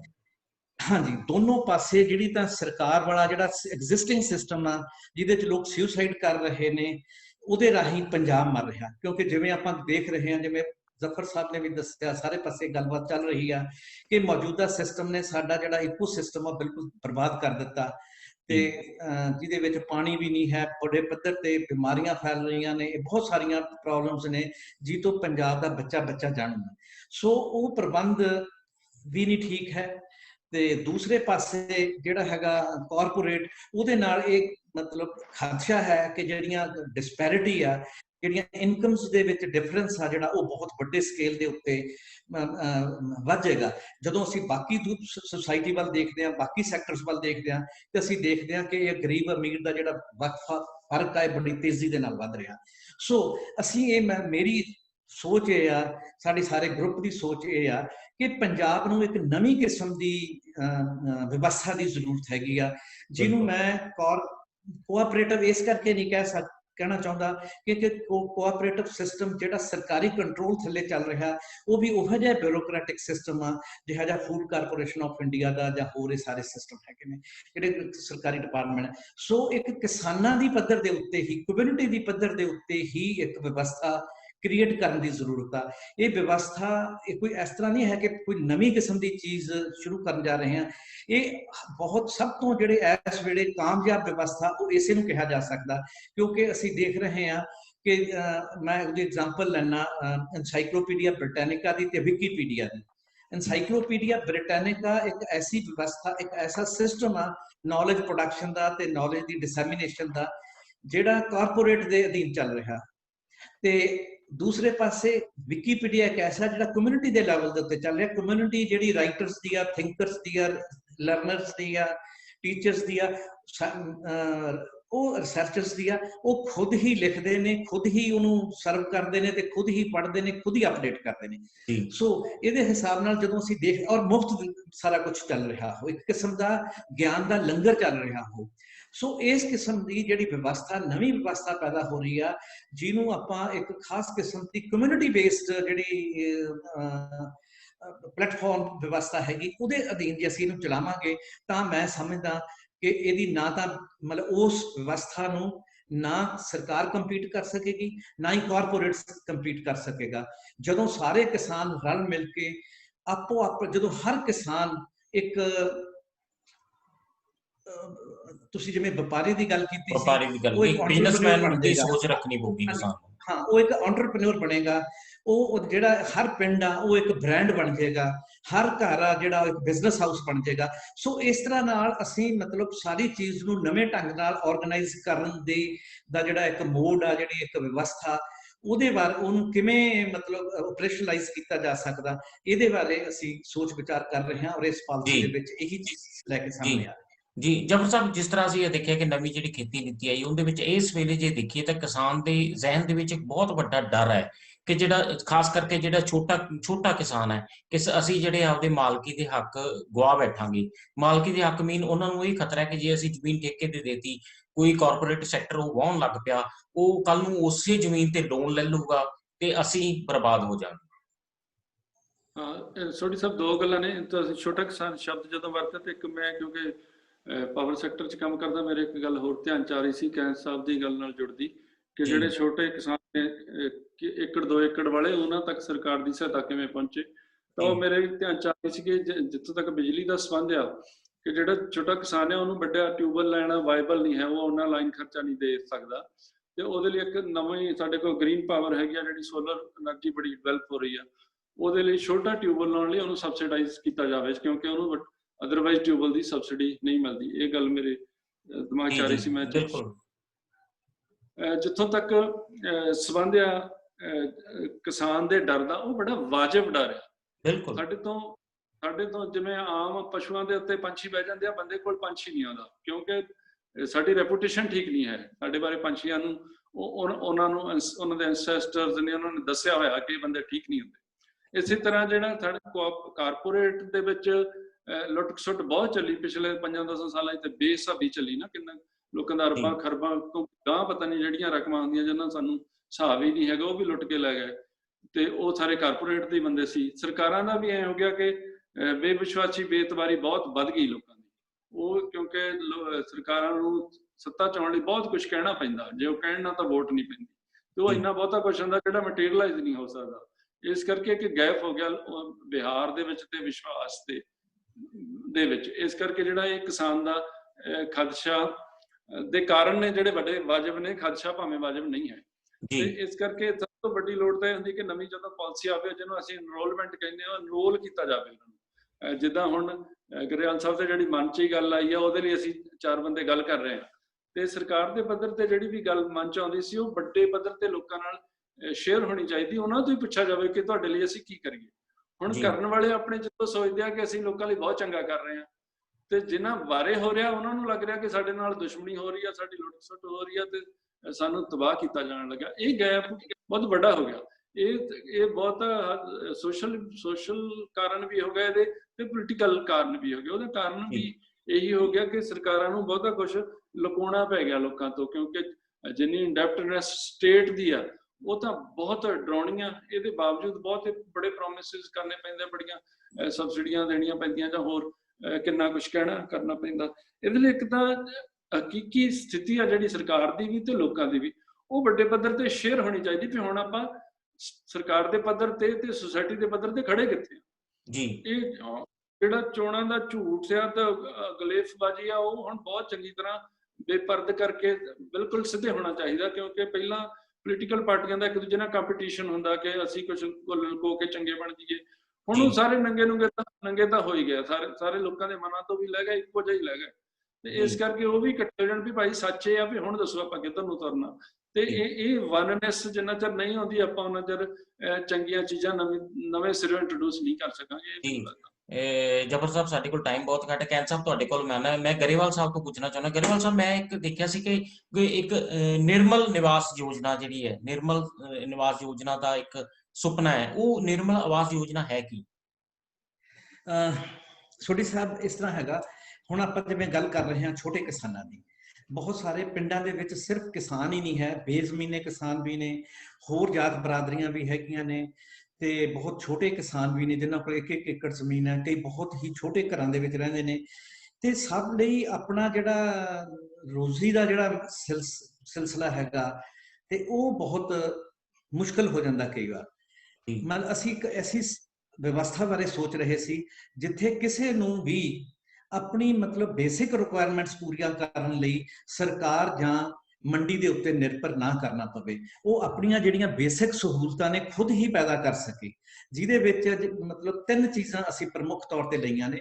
ਨੰਬਰ 1, ਹਰ ਵਿਅਕਤੀ ਨੂੰ, ਹਰ ਪਰਿਵਾਰ ਨੂੰ ਸਾਫ਼ ਸੁਥਰਾ, ਐਗਰੋਕੈਮੀਕਲਸ ਤੋਂ ਮੁਕਤ, ਰੈਜ਼ੀਡਿਊਜ਼ ਤੋਂ ਮੁਕਤ ਜਿਹੜਾ ਭੋਜਨ ਆ, ਉਹ ਵੀ ਹੈਲਦੀ ਭੋਜਨ ਜਿਹੜਾ ਕਿ ਕਾਰਬੋਹਾਈਡਰੇਟਸ ਦੀ ਥਾਂ ਦੇ ਨਾਲ ਵਿਟਾਮਿਨਸ ਤੇ ਪ੍ਰੋਟੀਨਸ ਤੇ ਹੋਰ ਜਿਹੜੀਆਂ ਮਾਈਕਰੋਨਿਊਟ੍ਰੀਐਂਟਸ ਉਹਨਾਂ ਦੇ ਨਾਲ ਭਰਪੂਰ ਹੋਵੇ, ਉਸ ਕਿਸਮ ਦਾ ਫੂਡ ਹਰ ਵਿਅਕਤੀ ਨੂੰ, ਹਰ ਪਰਿਵਾਰ ਨੂੰ ਉਪਲਬਧ ਹੋਣਾ ਚਾਹੀਦਾ, ਮੁਫਤ। 1 ਨੰਬਰ 2 ਤੇ ਹਰ ਪਰਿਵਾਰ ਦੇ ਕੋਲ ਜਿਹੜੀ એનર્ਜੀ ਆ ਦਾ ਪ੍ਰਬੰਧ ਖੁਦ ਉਹ ਪ੍ਰਬੰਧ ਆਪਣਾ ਕਰ ਸਕੇ, ਜਿਹਦੇ ਵਿੱਚ ਜਿਵੇਂ ਜ਼ਫਰ ਸਾਹਿਬ ਨੇ ਕਿਹਾ ਕਿ ਸੋਲਰ એનર્ਜੀ ਸਭ ਤੋਂ ਇੰਪੋਰਟੈਂਟ ਚੀਜ਼ ਇਹਦੇ ਵਿੱਚ ਸਹਾਈ ਹੋ ਸਕਦੀ ਹੈ। ਤੀਸਰਾ ਜਿਹੜਾ ਪਾਣੀ ਆ ਉਹ ਵੀ ਸਾਨੂੰ ਸ਼ੁੱਧ ਨਹੀਂ ਮਿਲਦਾ, ਪਾਣੀ ਵੀ ਬਹੁਤ ਪੋਲਿਊਟਡ ਮਿਲਦਾ। ਇਸ ਕਰਕੇ ਜਿਹੜਾ ਪਾਣੀ ਆ ਉਹ ਵੀ ਸ਼ੁੱਧ ਹੋਵੇ, ਉਹ ਸਭ ਤੋਂ ਸ਼ੁੱਧ ਪਾਣੀ ਸਿਰਫ ਬਰਸਾਤ ਦਾ ਪਾਣੀ ਹੁੰਦਾ। ਸੋ ਇਹ ਅਸੀਂ ਰੇਨ ਵਾਟਰ ਹਾਰਵੈਸਟਿੰਗ ਵੀ ਕਰੀਏ। ਇਹ ਤਿੰਨਾਂ ਚੀਜ਼ਾਂ ਨੂੰ ਲੈ ਕੇ ਇੱਕ ਮਾਡਲ ਤਿਆਰ ਕੀਤਾ, ਇੱਕ ਇਕੁਇਪਮੈਂਟ ਤਿਆਰ ਕੀਤਾ, ਜਿਹਦੇ ਉੱਤੇ ਪੰਜਾਬ ਐਗਰੀਕਲਚਰ ਯੂਨੀਵਰਸਿਟੀ ਨੇ ਕਾਫੀ ਕੰਮ ਕੀਤਾ, ਤੇ ਉਹ ਇਕੁਇਪਮੈਂਟ 1 ਲੱਖ ਰੁਪਏ ਦੇ ਵਿੱਚ ਤਿਆਰ ਹੋ ਜਾਂਦਾ, ਜਿਹਦੇ ਅੱਗੇ ਸਬਸਿਡੀ ਵੀ ਮਿਲਦੀ ਹੈ। ਸੋ ਅਗਰ ਇਹ ਇਸ ਕਿਸਮ ਦੀ ਜਿਹੜੀ ਇਹ ਯੋਜਨਾ ਚਲਾਈ ਜਾਵੇ ਤਾਂ ਮਤਲਬ ਜਿਹੜਾ ਸ਼ੁੱਧ ਪਾਣੀ, ਸ਼ੁੱਧ ਭੋਜਨ ਤੇ ਸ਼ੁੱਧ એનર્ਜੀ ਦਾ ਜਿਹੜਾ ਸੁਪਨਾ ਉਹ ਪੂਰਾ ਹੋ ਸਕਦਾ, ਔਰ ਕਿਸੇ ਤੇ ਨਿਰਭਰਤਾ ਦੀ ਲੋੜ ਨਹੀਂ ਰਹੇਗੀ। ਸੋ ਇਹ ਬੇਸਿਕ ਚੀਜ਼ਾਂ ਨੇ ਜਿਹੜੀਆਂ ਇਹ ਕਮਿਊਨਿਟੀ ਦੇ ਲੈਵਲ, ਪਰਿਵਾਰ ਦੇ ਗਰੇਵਾਲ ਸਾਹਿਬ, ਉਹ ਜਿਹੜਾ ਤੁਸੀਂ ਦੱਸਿਆ ਕਿ 1 ਲੱਖ ਰੁਪਏ ਦਾ ਇਕਵਿਪਮੈਂਟ ਹੈ, ਉਹ ਇਕਵਿਪਮੈਂਟ ਹੈ ਕੀ ਹੈ? ਉਹਦੇ ਵਿੱਚ ਹੈ ਜੀ 3 ਹੀ ਚੀਜ਼ਾਂ ਨੇ। ਇੱਕ ਤੇ ਹੈਗਾ ਐਰੋਪੋਨਿਕ ਜਾਂ ਹਾਈਡਰੋਪੋਨਿਕ, ਜਿਹਨੂੰ ਅਸੀਂ ਕਹਿੰਦੇ ਆ ਸੋਇਲ ਲੈਸ ਰੈਜ਼ੀਡਿਊ ਫ੍ਰੀ ਐਗਰੀਕਲਚਰ। ਗ੍ਰੀਨ ਜਿਹੜੀਆਂ ਵੈਜੀਟੇਬਲਸ ਨੇ ਜਾਂ ਮਾਈਕਰੋ ਗ੍ਰੀਨਸ ਨੇ, ਮਤਲਬ ਕੁਝ ਜਿਹੜੀਆਂ ਵੱਡੀਆਂ ਮਤਲਬ ਸੀਰੀਅਲ ਕ੍ਰੌਪਸ ਨੂੰ ਛੱਡ ਕੇ, ਤੇ ਇਹ ਸਾਰਾ ਕੁਝ ਇਹਦੇ ਵਿੱਚ ਹੋ ਸਕਦਾ, ਜਿਹੜਾ ਹਰ ਪਰਿਵਾਰ ਦੀਆਂ ਜਿਹੜੀਆਂ ਬੇਸਿਕ ਲੋੜਾਂ ਨੇ ਉਹ ਪੂਰੀਆਂ ਕਰ ਸਕਦਾ ਹੈ। ਤੇ ਦੂਸਰਾ ਜਿਹੜਾ ਇਕਵਿਪਮੈਂਟ ਹੈ ਉਹ ਹੈਗਾ ਸੋਲਰ ਪੈਨਲਸ। ਤੀਸਰਾ ਹੈਗਾ ਰੇਨ ਵਾਟਰ ਹਾਰਵੈਸਟਿੰਗ। ਸੋ ਇਹ 3 ਕਿਸਮ ਦਾ, ਇਹਨਾਂ ਤਿੰਨਾਂ ਦੀ ਇੰਨੀ ਕੁ ਕੋਸਟ ਹੈਗੀ ਆ, ਪਰ ਜਦੋਂ ਇਹ ਸਾਰਾ ਸਮਾਨ ਆਮ ਮਤਲਬ ਪਿੰਡਾਂ ਦੇ ਮਿਸਤਰੀਆਂ ਦੇ ਹੱਥ ਆਏਗਾ ਤੇ ਸ਼ਾਇਦ 1 ਲੱਖ ਤੋਂ ਵੀ ਬਹੁਤ ਘੱਟ ਹੋਵੇ ਜੀ। ਅਗਰ ਇਹ ਹਰ ਪਰਿਵਾਰ ਦੇ ਲੈਵਲ ਤੇ ਹੋ ਜਾਵੇ ਤਾਂ ਮੈਂ ਸਮਝਦਾ ਕਿ ਬਹੁਤ ਵੱਡੀ ਜਿਹੜੀ ਸਮੱਸਿਆ ਹੈਗੀ ਗਰੀਬ ਪਰਿਵਾਰਾਂ ਦੀ, ਦਲਿਤ ਪਰਿਵਾਰਾਂ ਦੀ, ਪਾਰਟਿਕੂਲਰਲੀ ਔਰਤਾਂ ਦੀ, ਉਹ ਬਹੁਤ ਹੱਦ ਤੱਕ ਹੱਲ ਹੋ ਜਾਏਗੀ। ਜੀ, ਕੈਨ ਸਾਹਿਬ, ਤੁਸੀਂ ਕਿੰਨੇ ਕੁ ਸਹਿਮਤ ਹੋ ਜਿਸ ਤਰ੍ਹਾਂ ਇਹਨਾਂ ਨੇ ਨਿਰਮਲ ਆਵਾਸ ਯੋਜਨਾ ਦਾ ਜ਼ਿਕਰ ਕੀਤਾ ਹੈ? ਕਿਉਂਕਿ ਜਿਹੜੀ ਅੱਜ ਅਸੀਂ ਸੋਢੀ ਸਾਹਿਬ ਡਿਸਕਸ਼ਨ ਕਰ ਰਹੇ ਹਾਂ, ਬੜੀ ਹੈਲਦੀ ਡਿਸਕਸ਼ਨ ਹੈ। ਮੈਂ ਇਹਨੂੰ ਥੋੜੀ ਗੱਲ ਨੂੰ ਹੋਰ ਥੋੜਾ ਅੱਗੇ ਵਧਾਉਣਾ ਚਾਹੁੰਦਾ ਕਿ ਸਾਡੀ 70% ਜਿਹੜਾ ਏਰੀਆ ਉਹ ਦਿਹਾਤੀ ਤੇ ਨਿਰਭਰ ਹੈ, ਤੇ 90% ਐਸੇ ਜਿਹੜੇ ਸਾਡੇ ਨੌਜਵਾਨ ਨੇ ਪਿੰਡਾਂ ਦੇ, ਕਿ ਉਹਨਾਂ ਨੂੰ ਜਿਹੜੀ skill development and vocational training ਦੇ ਬਾਰੇ ਬਹੁਤੀ ਨੌਲੇਜ ਨਹੀਂ ਹੈ ਜੀ। ਉਧਰਲੇ ਪਾਸੇ ਵੀ ਸਾਨੂੰ ਜਿਹੜਾ ਉਹ ਧਿਆਨ ਦੇਣ ਦੀ ਲੋੜ ਹੈ ਕਿ ਅਸੀਂ ਨੌਜਵਾਨਾਂ ਨੂੰ ਇਸ ਪਾਸੇ ਵੀ ਤੋਰੀ ਕਿ ਉਹ ਆਤਮ ਨਿਰਭਰ ਬਣਨ, ਜਿਹੜਾ ਪੂਰਾ ਉਹਦੇ ਤੇ ਨਿਰਭਰ ਨਾ ਰਹਿਣ। ਇਸ ਲਈ ਸਾਨੂੰ ਲੋੜ ਹੈ ਕਿ ਜਿਹੜੀ ਟ੍ਰੇਨਿੰਗ ਹੈ, ਜਿਹੜੀ ਈ ਸਕਿੱਲ ਪੋਰਟਲ ਹੈ, ਆਨਲਾਈਨ ਹੈ, ਉਹਦੇ ਤੇ ਟ੍ਰੇਨਿੰਗ ਦਿੱਤੀ ਜਾਂਦੀ ਹੈ, ਉਹ ਸਾਨੂੰ ਲੈਣੀ ਚਾਹੀਦੀ ਹੈ।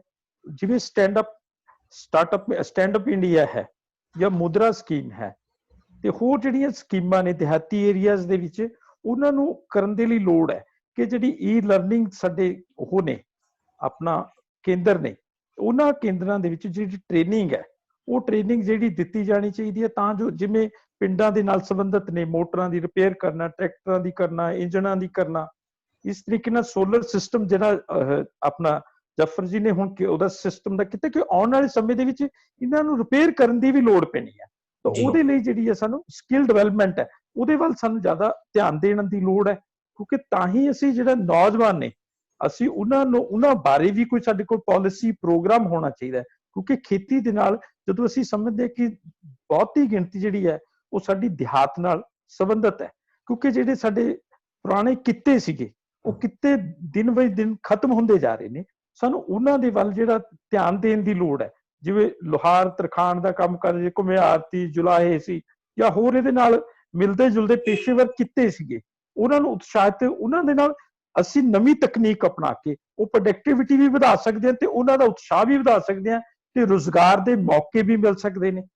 ਕਿਉਂਕਿ ਇਸੇ ਤਰੀਕੇ ਨਾਲ ਦਿਹਾਤੀ ਜਿਹੜੀ ਔਰਤਾਂ ਨੇ, ਦਿਹਾਤੀ ਔਰਤਾਂ ਦੇ ਲਈ ਗਾਰਮੈਂਟਸ ਦੇ ਯੂਨਿਟ ਬਣਾਏ ਜਾ ਸਕਦੇ ਨੇ, ਜਿਹੜੇ ਸੈਲਫ ਹੈਲਪ ਗਰੁੱਪ ਬਣਾਏ ਜਾ ਸਕਦੇ ਨੇ। ਇਹਦੇ ਨਾਲ ਪਿਛਲੇ ਦਿਨਾਂ ਦੇ ਵਿੱਚ ਤੁਸੀਂ ਵੀ, ਤੁਹਾਡੇ ਵੀ ਧਿਆਨ ਚ ਆਇਆ ਹੋਣਾ, ਜਿਹੜੀਆਂ ਮਾਈਕਰੋ ਫਾਈਨਾਂਸ ਕੰਪਨੀਆਂ ਨੇ ਉਹਨਾਂ ਨੂੰ ਛੋਟੇ-ਛੋਟੇ ਲੋਨ ਦੇ ਕੇ ਉਹਨਾਂ ਨੂੰ ਆਪਣੀ ਉਹਦੀ ਗ੍ਰਿਫਤ ਵਿੱਚ ਕਰ ਲਿੱਤਾ ਕਿ ਉਹਨਾਂ ਕੋਲ ਰੁਜ਼ਗਾਰ ਦਾ ਕੋਈ ਸਾਧਨ ਨਾ ਹੋਣ ਕਾਰਨ ਉਹਨਾਂ ਦਾ ਸ਼ੋਸ਼ਣ ਵੀ ਹੁੰਦਾ ਤੇ ਉਹ ਅੱਜ ਵੱਡੇ ਪੱਧਰ ਤੇ ਪੰਜਾਬ ਦੇ ਵਿੱਚ ਬਹੁਤ ਸਾਰੇ ਇਸ ਤਰ੍ਹਾਂ ਦੇ ਸਹਾਇਕ ਧੰਦੇ ਜਿਨ੍ਹਾਂ ਨੂੰ ਅਪਣਾਇਆ ਜਾਣਾ ਚਾਹੀਦਾ ਹੈ, ਉਹ ਸਹਾਇਕ ਧੰਦੇ ਅਪਣਾਏ ਜਾਣੇ ਚਾਹੀਦੇ ਤਾਂ ਜੋ ਜਿਹੜੇ ਸਕੀਮਸ ਨੇ ਜਿਹੜੀਆਂ ਸਕੀਮਸ ਨੇ ਉਹਨਾਂ ਨੂੰ ਲੋਕਾਂ ਤੱਕ ਪਹੁੰਚਣ ਦੇ ਲਈ ਜਿਹੜਾ ਪ੍ਰੋਗਰਾਮ ਅਵੇਅਰਨੈਸ ਕੰਪੇਨ ਚਲਾਈ ਜਾਣੀ ਚਾਹੀਦੀ ਹੈ, ਕਿਉਂਕਿ ਤਾਂ ਹੀ ਜਿਹੜੇ ਖੇਤੀ ਨਾਲ ਵੀ ਜਿਹੜੇ ਸੰਬੰਧਿਤ ਨੇ, ਹੁਣ ਜਿਹੜੀ ਖੇਤੀ ਵਿਗਿਆਨ ਹੈ, ਅਸੀਂ ਲੈਬ ਦੇ ਵਿੱਚ ਬੜੀਆਂ ਨਵੀਆਂ ਜਿਹੜੀਆਂ ਖੋਜਾਂ ਕੀਤੀਆਂ ਜਾਂਦੀਆਂ ਨੇ, ਬੀਜਾਂ ਦੀ ਨਵੀਆਂ ਕਿਸਮਾਂ ਲਿਆਂਦੀਆਂ ਜਾਂਦੀਆਂ, ਮਿੱਟੀ ਦੇ ਉੱਤੇ ਪਰਖ ਕੀਤੀ ਜਾਂਦੀ ਹੈ, ਤਾਂ ਉਹ ਵੀ ਜਿਹੜੀ ਹੈ ਕਿਸਾਨ ਤੱਕ ਪਹੁੰਚਣੀ ਚਾਹੀਦੀ ਹੈ।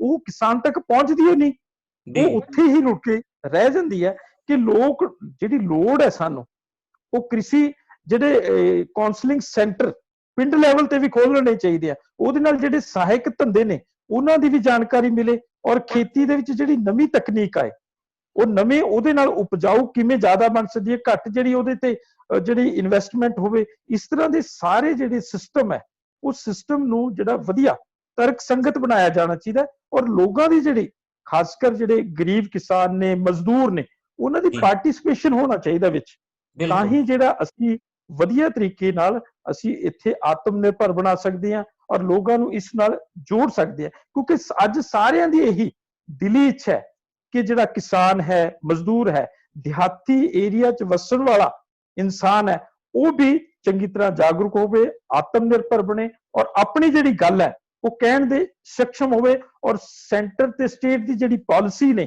ਅਸਲ ਉਹਨਾਂ ਮਾਰਜਨਲ ਕਿਸਾਨ ਤੱਕ ਪਹੁੰਚੇ, ਐਗਰੀਕਲਚਰ ਲੇਬਰ ਜਿਹੜੀ ਆ ਉਹਦੇ ਤੱਕ, ਉਹ ਲੈਂਡਲੈਸ ਜਿਹੜਾ ਫਾਰਮਰ ਹੈ ਉਹਦੇ ਤੱਕ ਪਹੁੰਚੇ, ਤਾਂ ਕਿ ਅਸੀਂ ਸਾਰੇ ਉਹਨਾਂ ਨੂੰ ਫਾਇਦਾ ਹੋ ਸਕਦਾ। ਜੀ ਗਰੇਵਾਲ ਸਾਹਿਬ, ਜਿਸ ਤਰ੍ਹਾਂ ਅਸੀਂ ਗੱਲ ਕਰਦੇ ਕਿ ਇਸ ਵੇਲੇ ਸਭ ਤੋਂ ਵੱਡਾ ਜਿਹੜਾ ਮੁੱਦਾ ਹੈ ਜ਼ਿਮੀਂਦਾਰ ਦੇ ਦਿਮਾਗ ਦੇ ਵਿੱਚ MSP ਹੈ, ਵੀ MSP ਖਤਮ ਹੋ ਗਈ।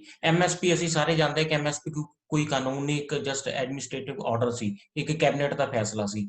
ਕੀ ਸੋਚਦੇ ਹੋ ਕਿ MSP ਦਾ ਖਦਸ਼ਾ ਦੂਰ ਕਰਨ ਦੇ ਲਈ ਇੱਕ ਐਡਮਿਨਿਸਟ੍ਰੇਟਿਵ ਆਰਡਰ ਜਿਹੜਾ ਉਹ ਸਰਕਾਰ ਨੂੰ ਪਾਸ ਕਰ ਦੇਣਾ ਚਾਹੀਦਾ ਤਾਂ ਕਿ ਉਸ ਦੇ ਦਿਮਾਗ ਦੇ ਵਿੱਚ ਇੱਕ ਯਕੀਨ ਬਣ ਜਾਏ ਕਿ MSP ਖਤਮ ਨਹੀਂ ਹੋਣੀ? ਡੈਫੀਨੇਟਲੀ ਜੀ, ਕਿ ਇਹ ਤੇ ਪਹਿਲੀ ਗੱਲ ਤਾਂ ਇਹ ਆ ਕਿ ਜਿਹੜੀ ਪਾਲਿਸੀ ਅਸੀਂ ਬਣਾਉਣ ਜਾ ਰਹੇ ਹਾਂ, ਅਗਰ ਇਸ ਲੈਵਲ ਦੇ ਉੱਤੇ ਸਰਕਾਰ ਲੋਕਾਂ ਦੀ ਮਦਦ ਕਰੇ।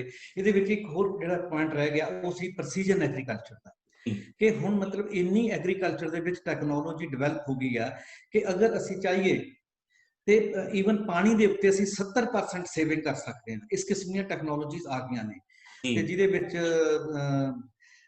ਰੇਨ ਗਨਸ ਨੇ, ਜਿਹਦੇ ਵਿੱਚ ਹੋਰ ਬਹੁਤ ਕਿਸਮ ਦੀਆਂ ਮਤਲਬ ਜਿਹੜੀਆਂ ਅੰਡਰਗਰਾਉਂਡ ਪਾਈਪਲਾਈਨ ਸਿਸਟਮ ਆ, ਇਹ ਸਾਰਾ ਕੁਝ ਕਰ ਸਕਦੇ ਆ। ਨੰਬਰ 2 ਤੇ ਜਿਹੜੀ ਬਹੁਤ ਯੂਜ਼ਫੁਲ ਚੀਜ਼ ਹੈ ਉਹ ਹੈਗੀ ਸੈਂਸਰ ਟੈਕਨੋਲੋਜੀ ਤੇ IoT। ਸੈਂਸਰਸ ਨੂੰ IoT ਨਾਲ ਜੋੜ ਦਿੰਦੇ ਆ।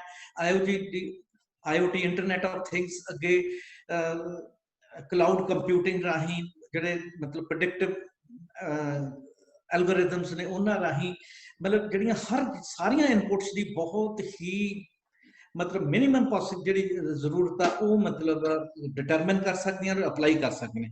ਸੋ ਇਸ ਤਰ੍ਹਾਂ ਨਾਲ ਐਗਰੀਕਲਚਰ ਨੂੰ ਬਹੁਤ ਹੱਦ ਤੱਕ ਵਾਇਬਲ ਬਣਾਇਆ ਜਾ ਸਕਦਾ ਔਰ ਦੂਸਰੇ ਪਾਸੇ ਜਿਹੜੀਆਂ ਅਸੀਂ ਸਕੀਮ ਬਣਾ ਰਹੇ ਹਾਂ ਕਿ ਡਾਈਵਰਸੀਫਿਕੇਸ਼ਨ ਦੀ, ਨਿਚ ਏਰੀਆ ਡਿਵੈਲਪਮੈਂਟ ਦੀ, ਪ੍ਰੋਸੈਸਿੰਗ ਦੀ, ਮਾਰਕੀਟਿੰਗ ਦੀ, ਮੇਰੇ ਇਹਨੂੰ ਲੱਗ ਰਿਹਾ ਕਿ ਅਸੀਂ ਝੋਨੇ ਤੋਂ ਬਹੁਤ ਦੂਰ ਆ ਜਾਾਂਗੇ, ਕਿਉਂਕਿ ਉਹ ਸਾਡੇ ਲਈ ਬਹੁਤ ਹੀ ਵਾਇਬਲ ਚੀਜ਼ਾਂ ਹੋਣਗੀਆਂ।